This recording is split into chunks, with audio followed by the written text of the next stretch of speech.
19শে April ভোরে Israel ইরানে প্রতিশোধমূলক হামলা চালিয়েছে। ইরানের রাজধানী তেহরান হতে 400 কিলোমিটার দূরে ইস্পাহান প্রদেশে এই হামলা চালানো হয়।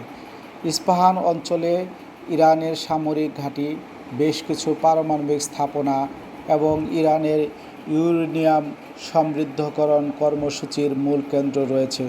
পশ্চিমা ও মার্কিন গণমাধ্যম ইসরায়েলের এই হামলার সত্যতা স্বীকার করেছে এবং তারা বলেছে যে এই হামলায় ইসরায়েল ড্রোন ও ব্যালিস্টিক মিসাইল ব্যবহার করেছে। হামলার কথা ইরানি গণমাধ্যমও স্বীকার করেছে। তবে ইরানি কর্তৃপক্ষ জানিয়েছে যে ইসরায়েল ড্রোন হামলা চালিয়েছে এবং ইরানি সামরিক বাহিনী ড্রোনগুলোকে আকাশেই ধ্বংস করেছে। ইস্পাহানের পারমাণবিক স্থাপনার কোনো ক্ষয়ক্ষতি হয়নি। হামলার কারণে কয়েক ঘন্টা বিমান চলাচল বন্ধ হয়ে যায় এবং পরে আবার বিমান চলাচল চালু হয়।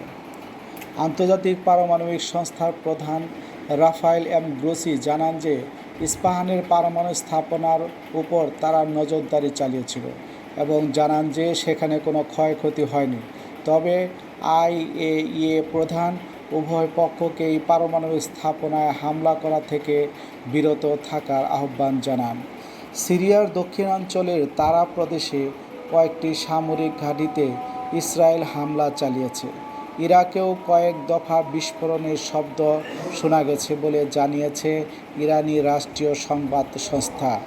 ইরানের হামলার আশঙ্কায় অস্ট্রেলিয়া ও যুক্তরাষ্ট্র তারা নাগরিকদের ইসরায়েল ছাড়ার পরামর্শ দিয়েছে।